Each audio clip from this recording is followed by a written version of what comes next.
for the future of our children.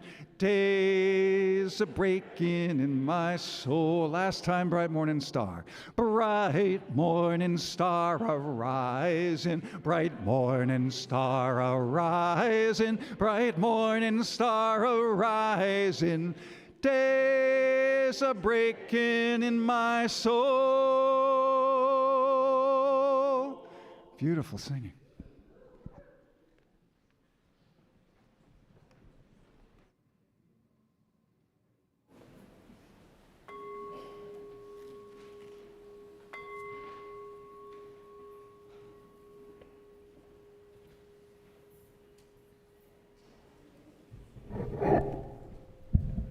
Light, within all light, soul behind all souls, at the break of dawn, at the coming of day. We wait and watch. Your light within the morning light, your soul within the human soul, your presence beckoning to us from the heart of life. In the dawning of this day, let us know fresh shinings in our soul. In the growing colors of new beginning all around us, let us know the first lights of our heart. Great star of the morning, inner flame of the universe, let us be a color in this new dawning.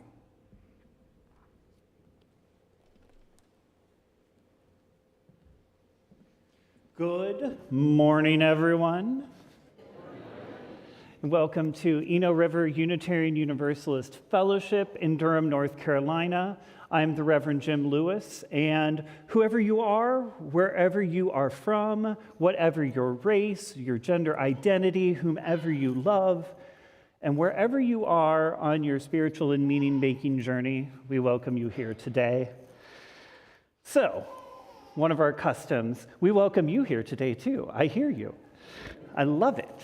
If you're visiting with us today for your first time or your second time, or you really just want to be like, yes, I'm a visitor, we welcome you to rise and body your spirit or wiggle your arms in the air or do something to let yourself be known. We have anybody? We've got some people. Yes. Good to see you. Good to see you. Also, if you are online, feel free to introduce yourself in the chat box. We would love to hear from you and welcome you there. If you have children or youth with you, I almost forgot to say this, and I am the person who should not forget to say this. If you have children or youth with you, they are welcome to join us for our religious exploration program, which will happen after our time for all ages. You will see a stream of children and adults going out the door, and just follow them right along, and we can help get your children and your youth situated, and then you come back in here and join us for the rest of service, or you can go with them if you really want to. So this service will be lovely, and sometimes parents like to stick with their kids sometimes if they're not as familiar with the place. So, also, usually in between our services at 10 o'clock, if you are a visitor, we have a class called Inquirers, where people learn about ERUUF and learn about Unitarian Universalism. And so we would love for you to come to that if you're a visitor, if you're learning about this place, and you can go to it on Zoom also. So this is me checking my notes because my memory is not great, so I have to hold a notepad, unlike Reverend Jacqueline. This morning, I'm honored to welcome the Reverend Fred Small to our pulpit.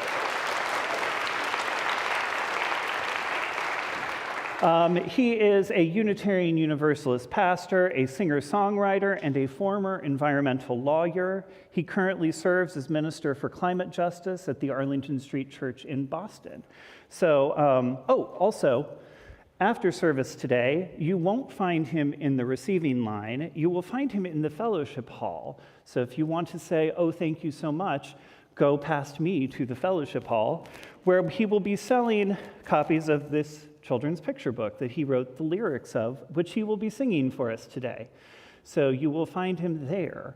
and pick up a book if you would like. That would be wonderful. I'm sure he would love that, and I'm sure you will love it too. Today is our Generosity Sunday also. So Generosity Sundays provide our community an opportunity to practice collective generosity beyond our walls. And so every Generosity Sunday, we have a different Durham nonprofit that we contribute to.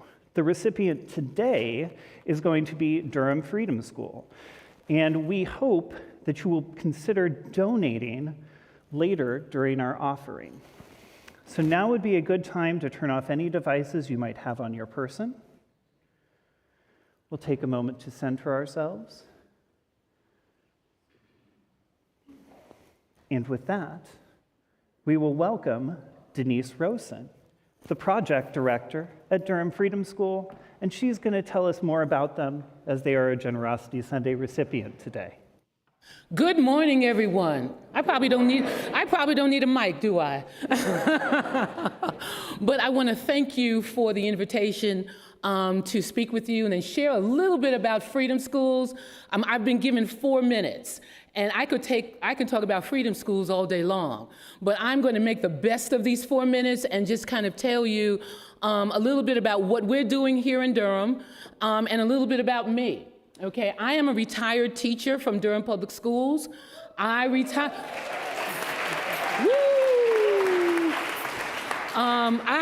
at the right time. I retired in 2019, right before everything just kind of hit. So it has been my desire, and as I kind of reflected on how I got involved in Freedom Schools, there was always 3 things that I knew from a little girl that I wanted. I always loved to read. I always loved to teach, and I always loved social justice.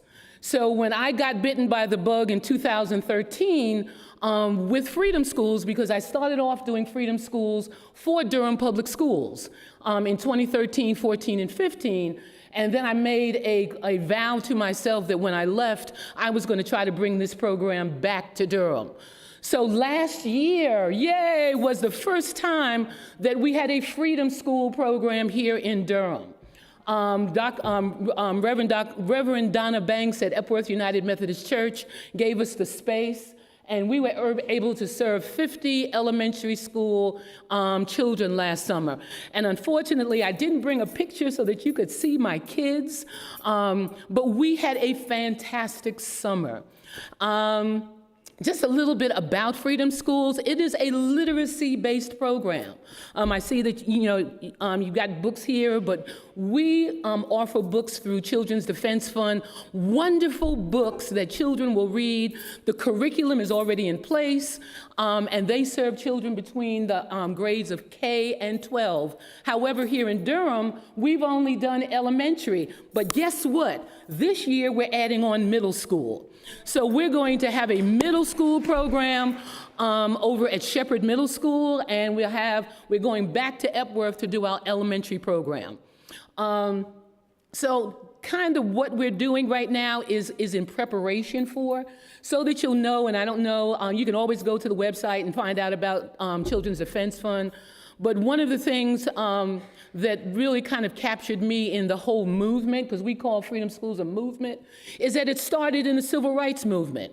It really kind of came out of 1964 with the Mississippi movement where, as you may well know, they had to be able to read in order to vote. And there were so many Mississippians who did not know how to read. So that was the basis of the Freedom School movement. So out of that, Marion Wright Edelman, who is now, well, she's now retired, but started the Children's Defense Fund. And out of that, Freedom Schools has been going strong for the past 40 years. So now we're here in Durham, and we're asking, and I'm kind of going around the community and shouting the praises of Freedom School. Some of the things and the basis of it is, again, I said, we've got social justice. Last year, we talked about gun violence. This year, we're talking about book banning, because we know that that's a very serious thing that's going on here, in this country.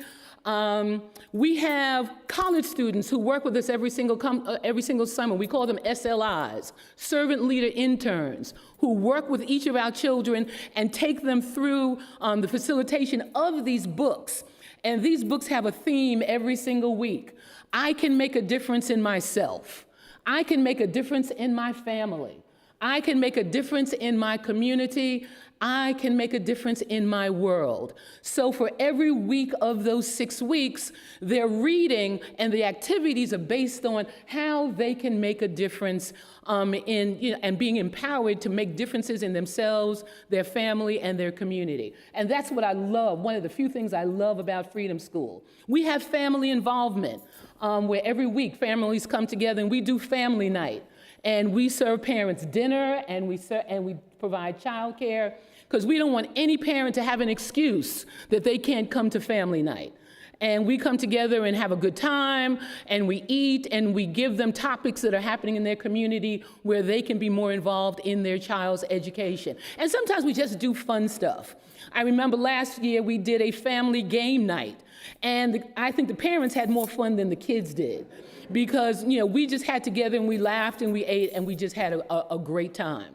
It's a free program, just so that you'll know. It is free. There is no charge to anyone, and that's across the board with CDF. So we're right now in our fundraising season. So we have to raise our own money in order to sponsor this program. But I can say that Durham has been fantastic in supporting this initiative, and we're hoping that you all will catch that bug today, and you will help us and support us in helping our children. Because, I was just sharing with Jane this morning that I heard some kind of report on the news yesterday that nationwide, there's definitely some, people are not very happy about how our second and third graders are reading. And we started this program, year before last, because we knew that our children had already suffered from the pandemic. They were already behind the 8 ball. And we knew that the pandemic pushed them just a little bit further back. So we wanted to touch their lives. We wanted to improve them academically and socially and all of that. So we started Freedom Schools. So I will be around. Like I said, I think my 4 minutes may be up. It's hard for me to do 4 minutes, but I will be around after service in the fellowship hall. So if you should have any questions that you want to ask me about Freedom Schools, come and talk with me. But I thank you again. Bless you all for allowing me to come and share Freedom Schools, and I thank you so very much.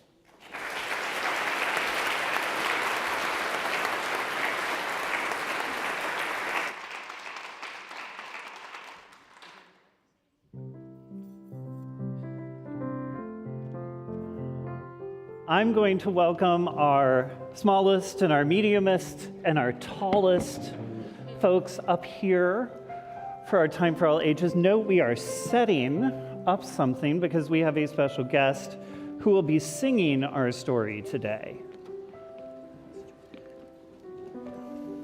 So we're just doing an extra little bit of setup, and people are already on their way up because we know what usually happens.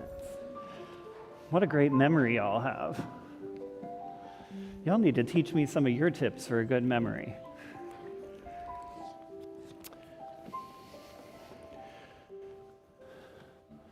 So, Reverend Fred, who's our guest preacher today, is going to be singing you a song that is also a story. And this is a story about, I would say this is a song about welcoming all sorts of people, I would say. And really, do you know what the word affirming means? It's kind of a long word. Anybody know what the word to affirm means? Oh, that's real good. Something about a mattress. A mattress could be firm. How about anybody out there? Anybody out there know what maybe has a simple definition? Oh, what do you think?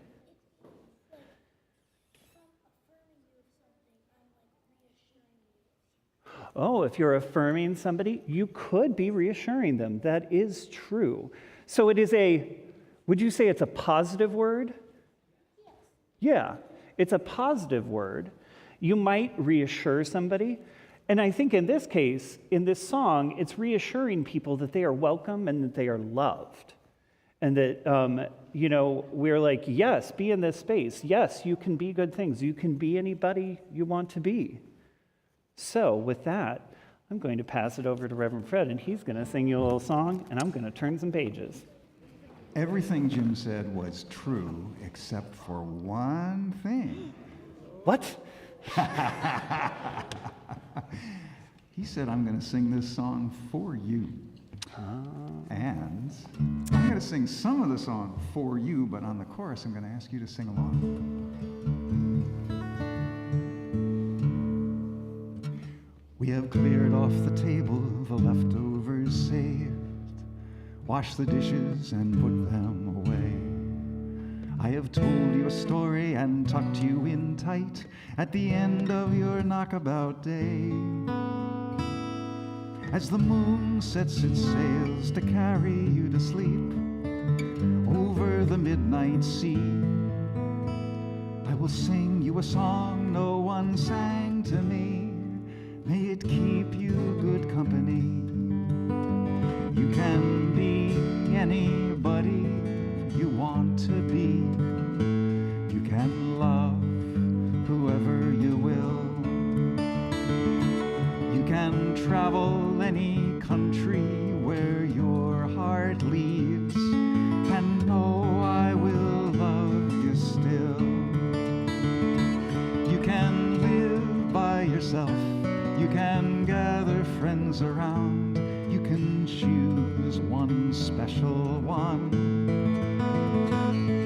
And the only measure of your words and your deeds will be the love you leave behind when you're done. You can be anybody you want to be. You can love whoever you will. You can travel any country where your heart leads, and know I will love you still. You can live by yourself. You can gather friends around. You can choose one special one. And the only measure of your words and your deeds will be the love you leave behind when you're done. That's the chorus, and I invite you to sing it with me. You can be anybody you want to be. Give it a try. You can be anybody you want to be. You can love. You can love whoever you will. You can travel any country.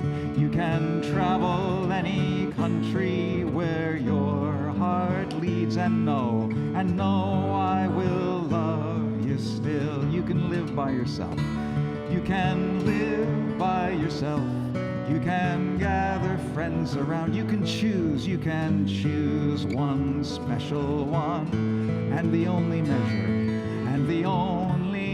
measure of your words and your deeds will be the love you leave behind when you're done. Some children grow up strong and bold, while some are quiet and kind.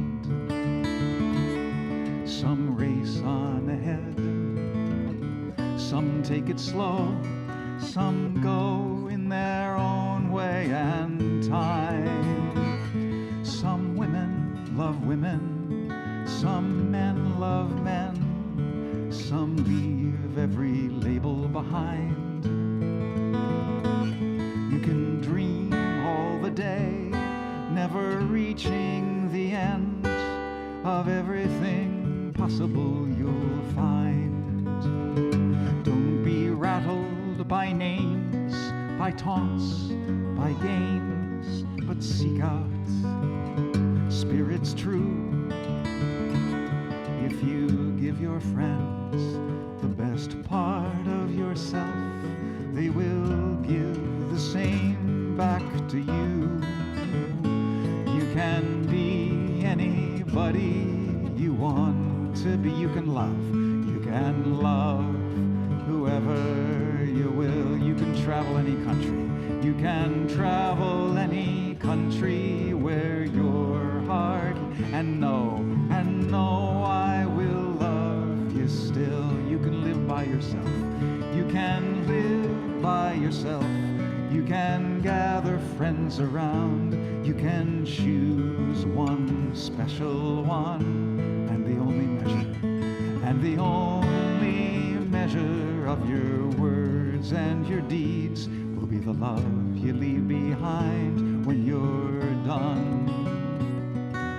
The love you leave behind when you're done.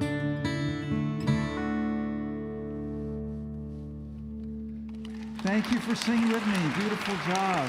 Thank you. And with that, I invite you to go forth to continue your religious exploration for today. Me too. How about that? Peace, salam, shalom. Peace, salam, shalom. Peace, salam, shalom. Peace, salam, shalom. Peace, salam, shalom. Peace, salam, shalom. Peace, salam, shalom. Peace, salam, shalom. Peace, salam, shalom. Peace, salam, shalom. Peace, salam, shalom. Peace, salam, shalom. Please rise, embody your spirit, and join me in singing hymn number 163, For the Earth Forever Turning. It's in the gray hymnal, and the words are on the screen. For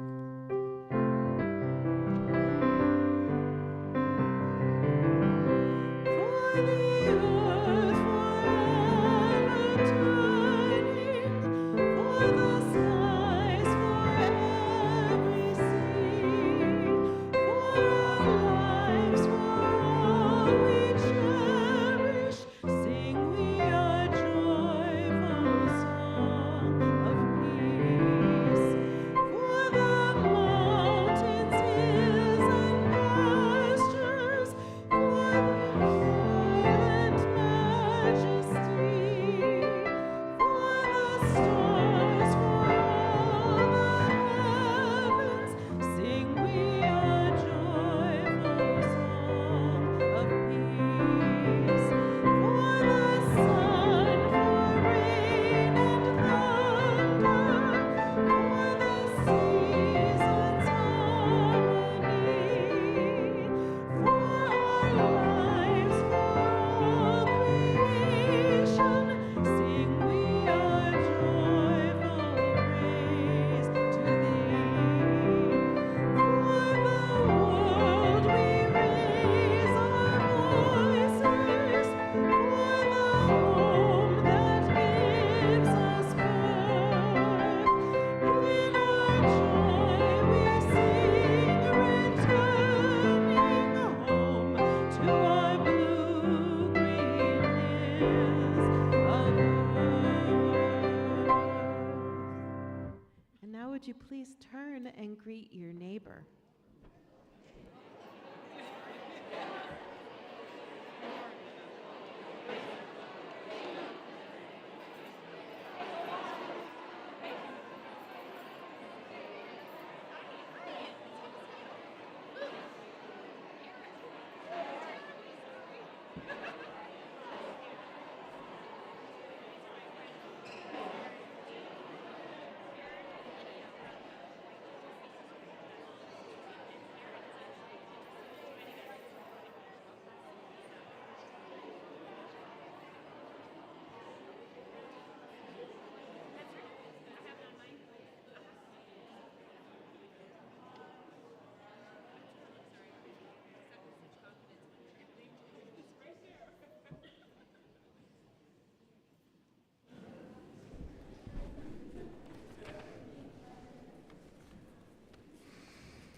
The prayer is by Steve Garnis Holmes. I invite you to join in the spirit of prayer.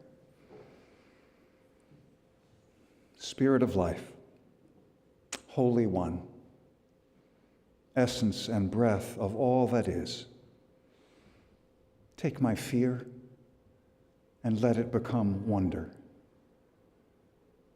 Take my grief and let it become compassion. Take my doubt and let it become courage.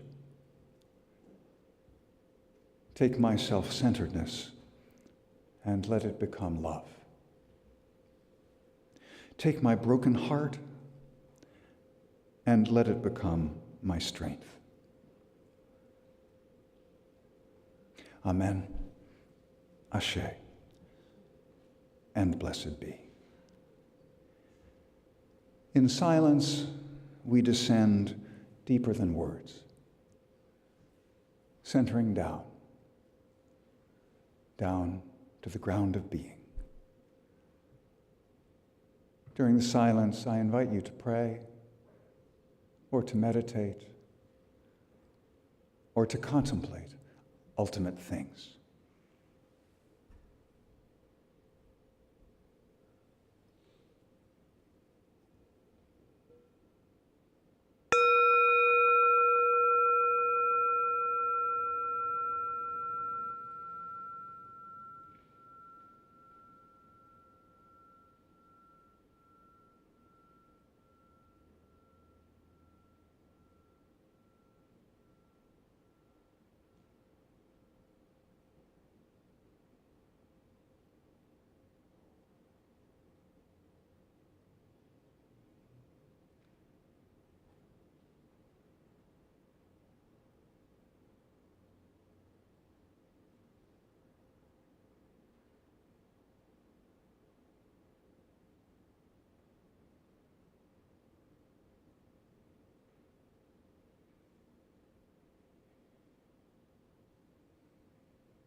In our gathering each Sunday, we also take time to hold the joys and the concerns of this, our community, and the world.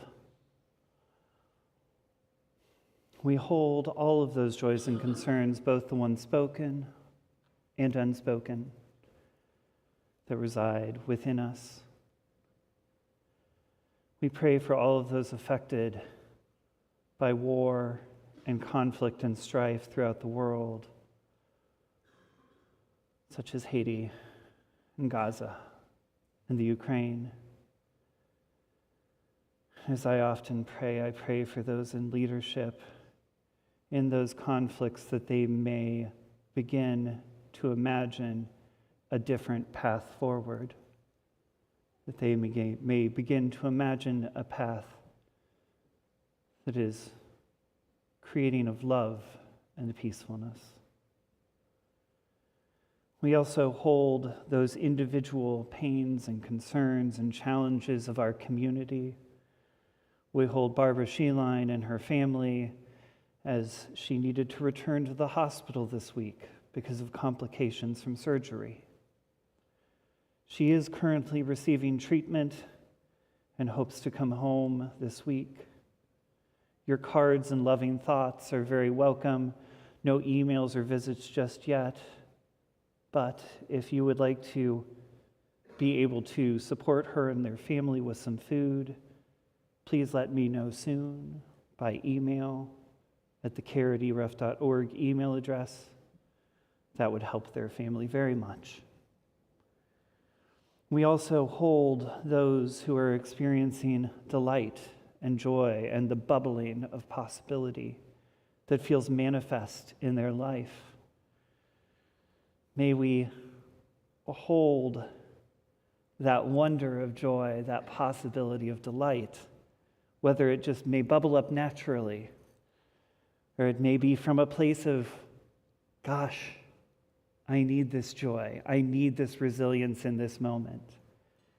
All of that is good and possible and vibrant, and may we celebrate it and bring it forth in our lives.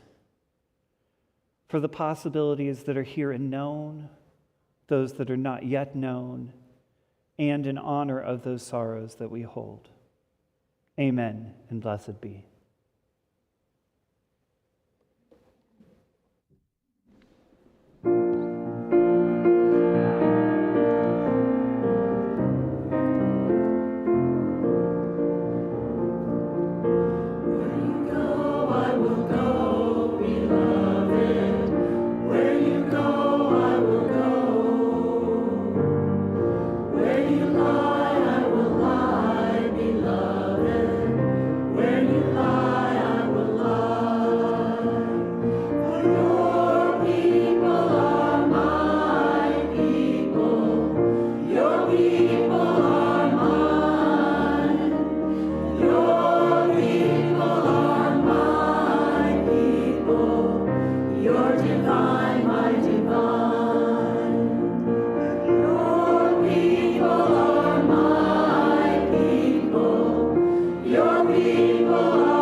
The reading is by Joy Harjo, a member of the Muskogee Creek Nation and United States Poet Laureate.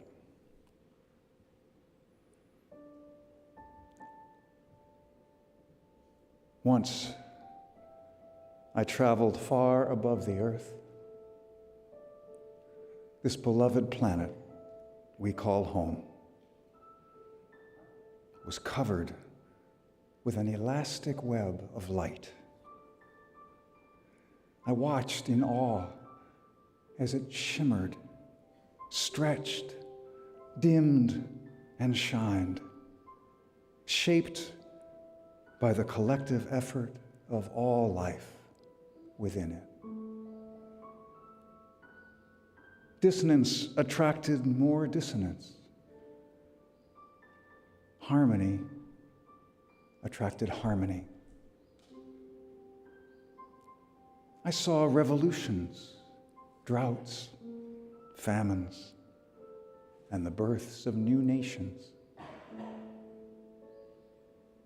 The most humble kindnesses made the brightest lights. Nothing was wasted.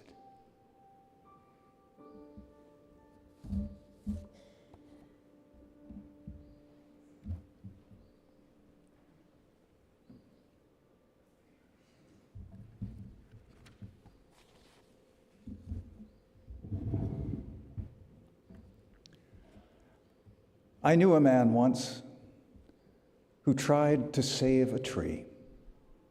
It was a magnificent red oak planted in the 19th century. Through numberless winters and springs and summers and autumns, its roots had penetrated deep into the soil, and its trunk had grown tall and strong.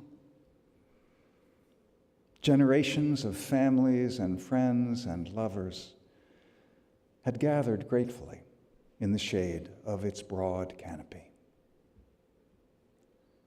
And the man loved the tree and held it sacred. But the tree grew close to a building, and one day the owners of the building decreed that the building would be improved and expanded. The tree would have to be cut down. And so the man who loved the tree wrote letters and social media posts to try and change their minds. He organized others and enrolled political leaders in his cause. "Save the tree," they cried. The owners were unmoved. "It's true," they said, "the tree is old and it is beautiful, but it's actually not in very good health. It's going to die soon anyway. Besides," they said, "we have no choice. We've examined every alternative, and none is practical within our budget. The tree must go." Outraged, The man assailed their motives and their integrity. His letters and posts grew more acerbic and sarcastic. At last, his belligerence and ill temper drove away even people who also cared about the tree and might have helped save it. And so the tree was cut down.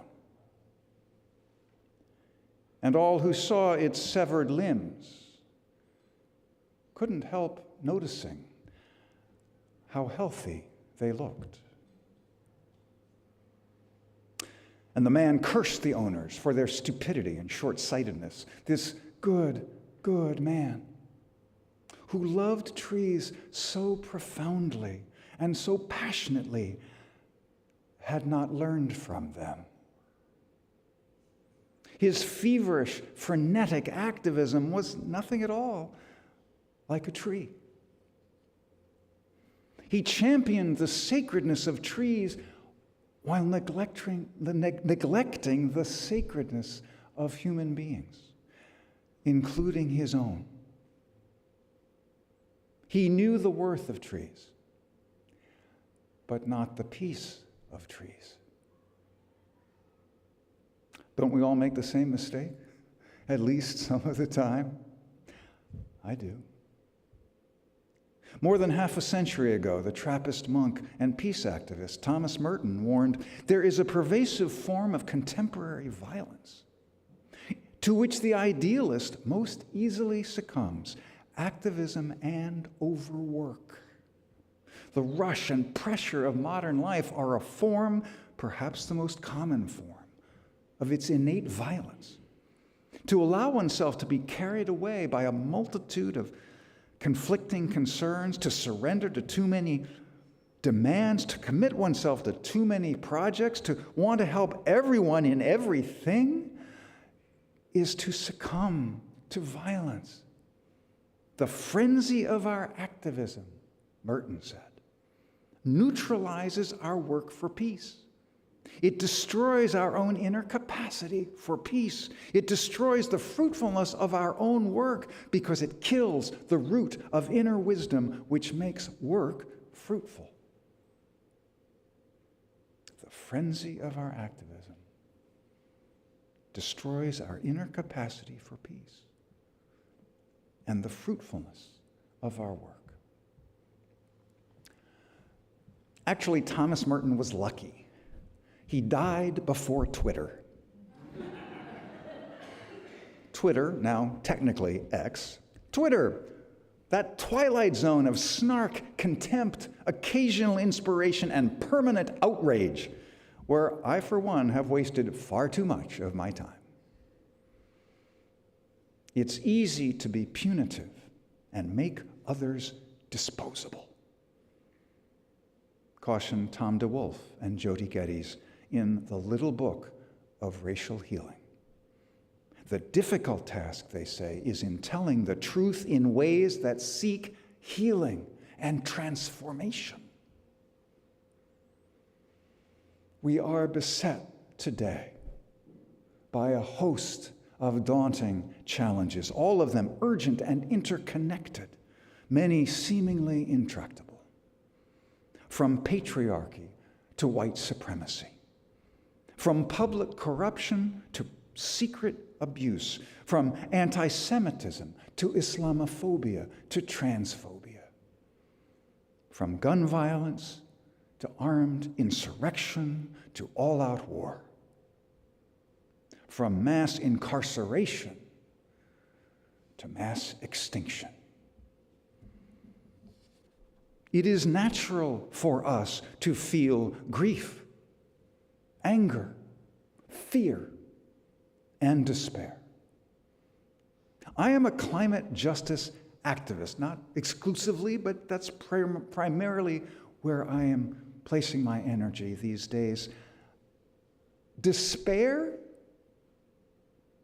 is my constant companion. By now, it's almost an old friend. It seems every new report coming from the scientists is even more alarming than the last.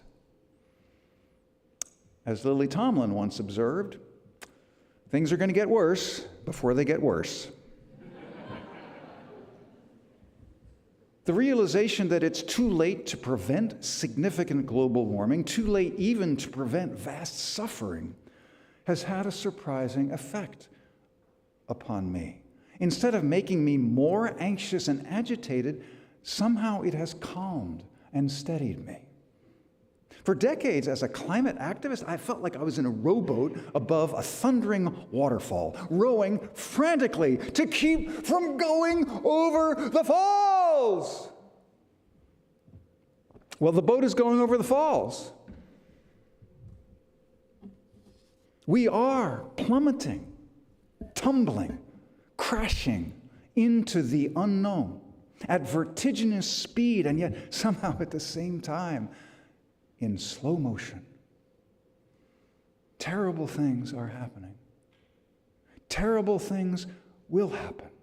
Millions, I believe, will suffer and die, with the worst impacts upon those least responsible for the problem, people of color and people living in poverty all around the world. But it is never too late to save the next life. Never too late to save the next community or the next species. Never too late to feed the hungry or welcome the stranger. It is never too late to do the next right thing. I vow to do all I can to reduce the suffering, to tend to the wounded, and to build a more just world. But since I believe it is too late to head off catastrophe, I am resolved to do these things mindfully, with love and compassion and tenderness, and all the generosity of spirit I can muster. Because given the certainty of suffering, the how of what we do is as important as the what, or even the when. As we plunge headlong into the maelstrom, even more important than the question, what am I going to do, is the question, who am I going to be? Our climate future is not binary. Everything's going to be wonderful. No, everything's going to be awful. Ecotopia, dystopia. The future will almost certainly have elements of both. And where the balance between them falls will depend upon an infinite number of choices, my choices and your choices, and the choices of our children and their children and their children. We don't know what's going to happen. I hope that the human species survives the crisis that we have created. But whether or not we do, we know that life on Earth has already survived 5 major extinctions. Life will endure, and intelligent life will continue to evolve with luck and the grace of God, not only smarter, but also wiser, kinder, and more compassionate. As we confront this crisis, Potawatomi botanist Robin Wall Kimmerer reminds us we don't have to figure out everything by ourselves. There are intelligences other than our own, teachers all around us. If we understood that, she says, imagine how less lonely the world would be. So, as we struggle to save our trees, what can we learn from them?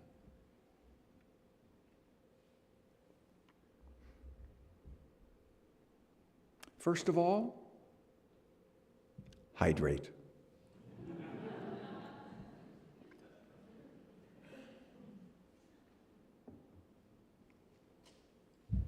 Second of all, we can learn patience.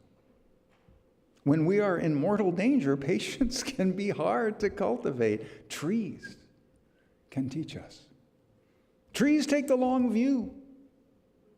They have to. Some live hundreds, even thousands of years. Longevity counsels patience. By patience, explains Buddhist teacher Pema Chodron, we do not mean enduring, grin and bear it.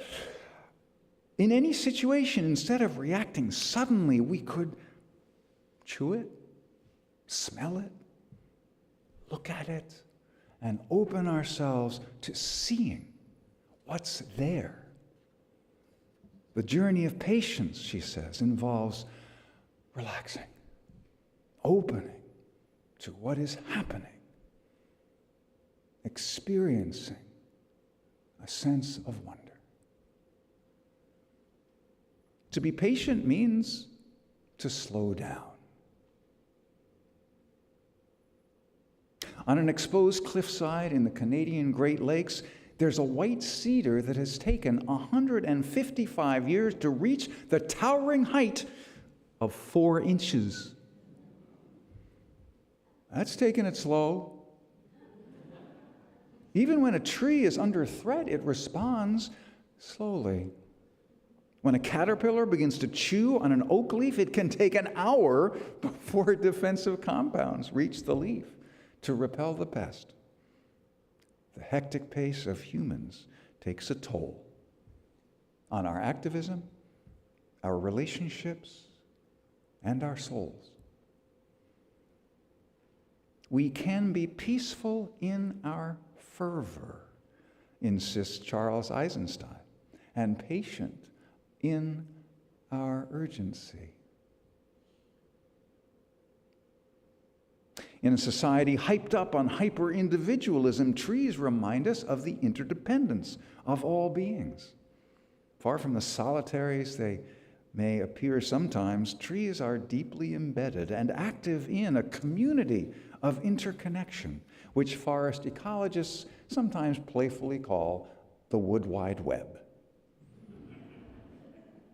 Whether by interlacing root systems, fungal networks, or release of chemical scents, trees warn each other of predators and harmful insects. They can even share nutrients with each other.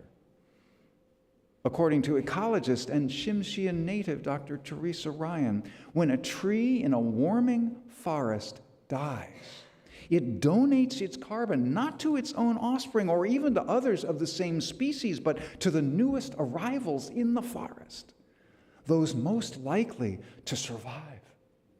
As temperatures increase, a bequest of generosity akin to altruism.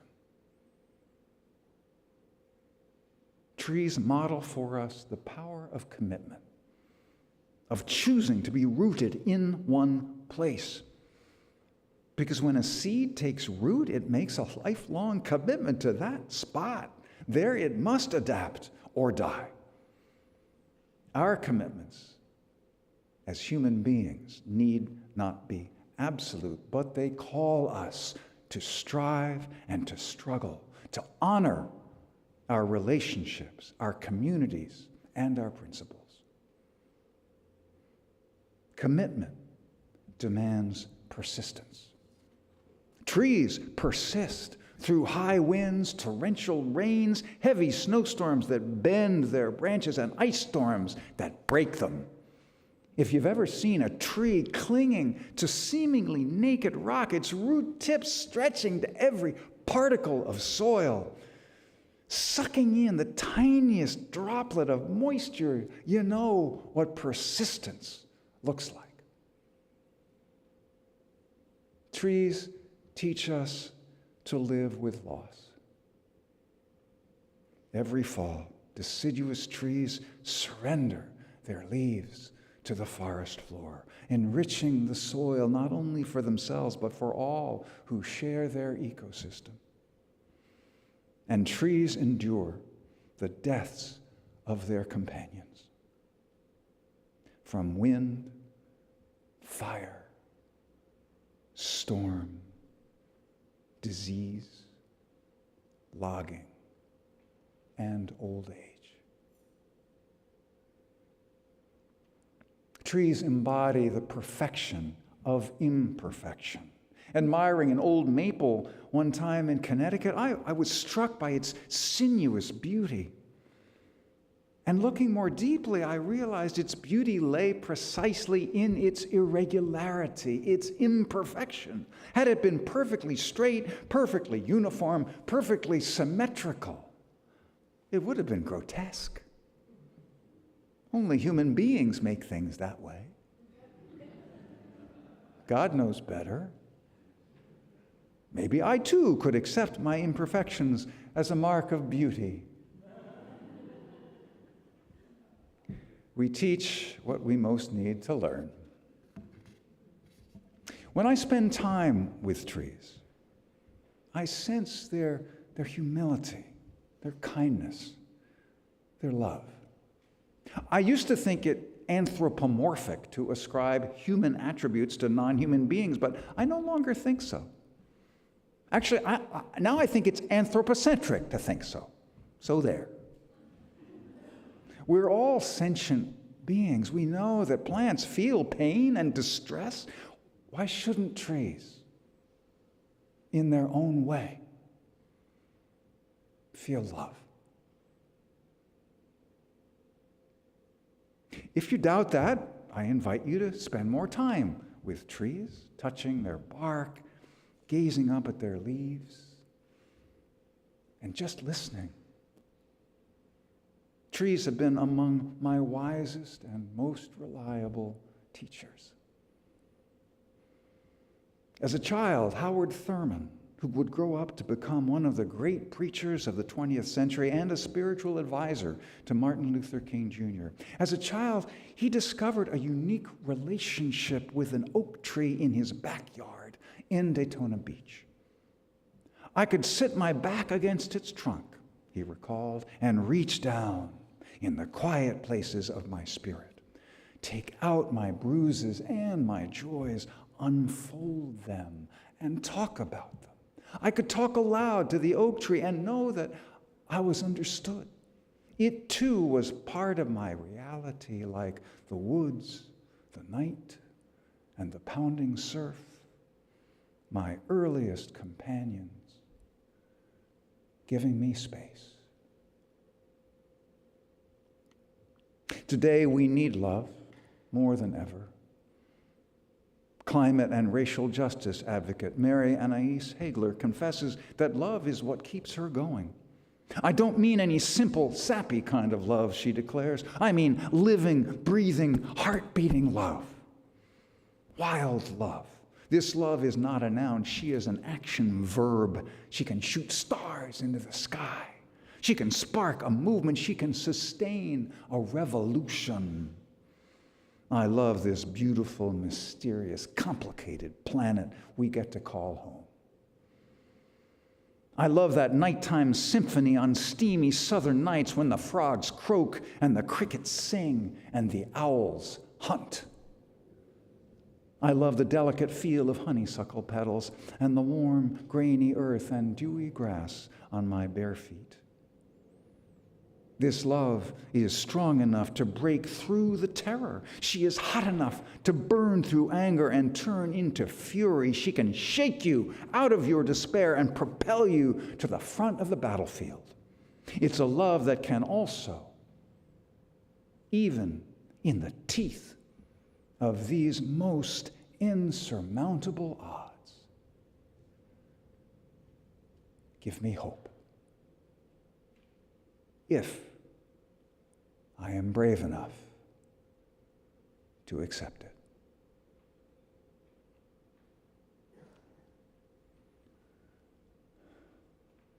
As for prophecies, they will come to an end.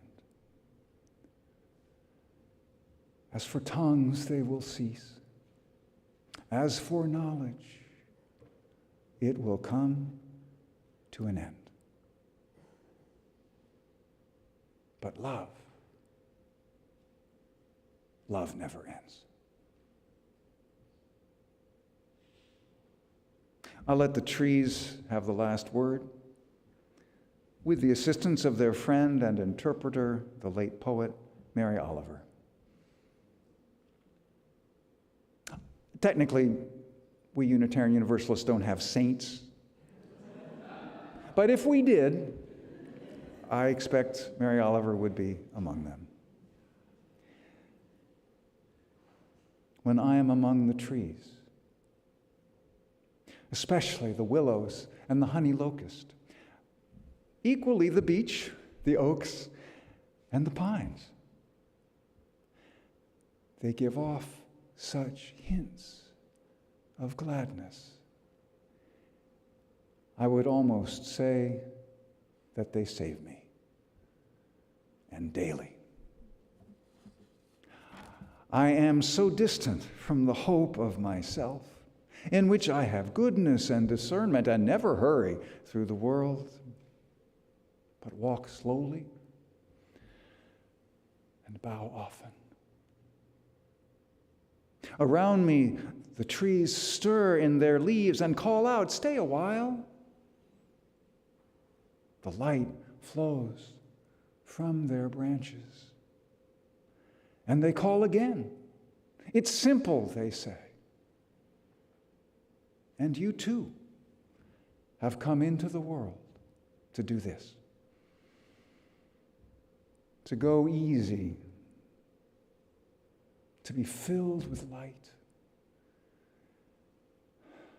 and to shine.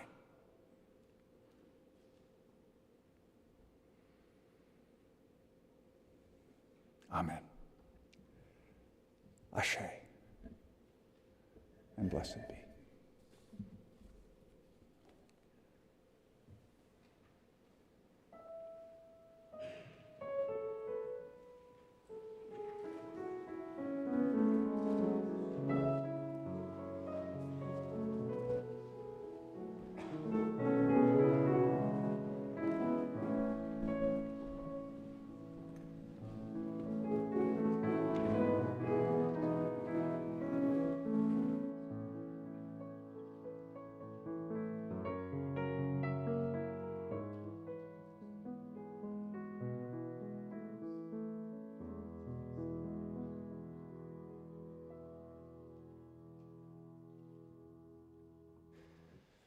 We weave the fabric of beloved community, drawing our circle ever wider and committing ourselves to offering what we can through our time, our talent, our treasure.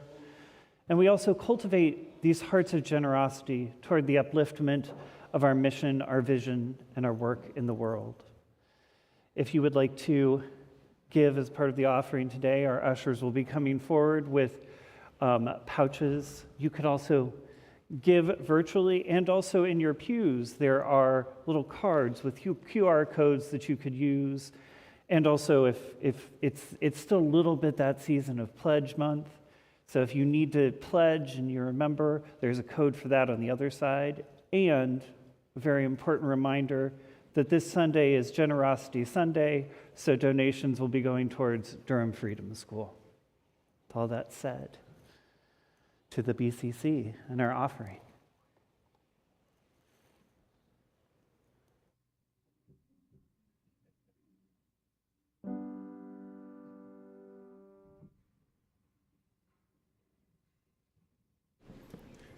The tide is rising, and so are we. The tide is rising, and so are we. The tide is rising, and so are we. This is where we are called to be. This is where we are called to be. The task is mighty, and so are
community, for these gifts of love, for what we build together.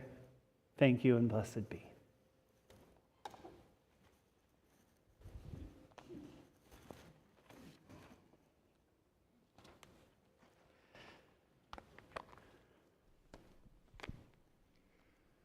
Ain't you got a right? Ain't you got a right? Ain't you got a right to the tree of life? Ain't you got a right to the tree of life by Guy Carawan, inspired by the spirituality of the Carolina Sea Islands? Ain't you got a right to the tree of life? Please rise in body or in spirit and sing this with me. Ain't you got a right? Ain't you got a right? Ain't you got a right to the tree of life? Ain't you got a right? Ain't you got a right? Ain't you got a right? Ain't you got a right? Ain't you got a right? Ain't you got a right to the tree of life? So rocky the road. So rocky the road, so dangerous the journey, so dangerous the journey, but we got a right, ain't you got a right to the tree of life? Ain't you got a right, ain't you got a right, ain't you got a right, ain't you got a right? Ain't you got a right, ain't you got a right to the tree of life? We come from a distance, we come from a distance, we come from a distance, and we got a right, and we got a right. Ain't you got a right to the tree of life? Ain't you got a right? Ain't you got a right? Ain't you got a right? Ain't you got a right? Ain't you got a right? Ain't you got a right to the tree of life? Our lives will be sweeter. Our lives will be sweeter. Our lives will be sweeter, 'cause we got a right. Ain't you got a right to the tree of life? Ain't you got a right? Ain't you got a right? Ain't you got a right? Ain't you got a right? Ain't you got a right? Ain't you got a right to the tree of life? Now, pre-pandemic, I would always invite people to join hands on the last chorus. Are we post-pandemic? I have no idea. Will we ever be I have no idea. But here's the thing, pandemic or no pandemic, some folks will not want to join hands, and that is your right, not to join hands. So if you don't feel comfortable joining hands with the person next to you, do not do it, no matter how zealous your fellow worshiper is running at you, sticking out their hand, saying, come on. Don't do it. It's your hand, your body, your choice. Okay? But if you feel comfortable joining hands with the person next to you, now is the time. Let's sing the chorus one last time. I mean, it's sort of a double chorus, so depends whether you want to count it as twice or once, but you get the idea. Ain't you got a right? Ain't you got a right? Ain't you got a right to the tree of life? Ain't you got a right? Ain't you got a right? Ain't you got a right? Ain't you got a right? Ain't you got a right? Ain't you got a right to the tree of life?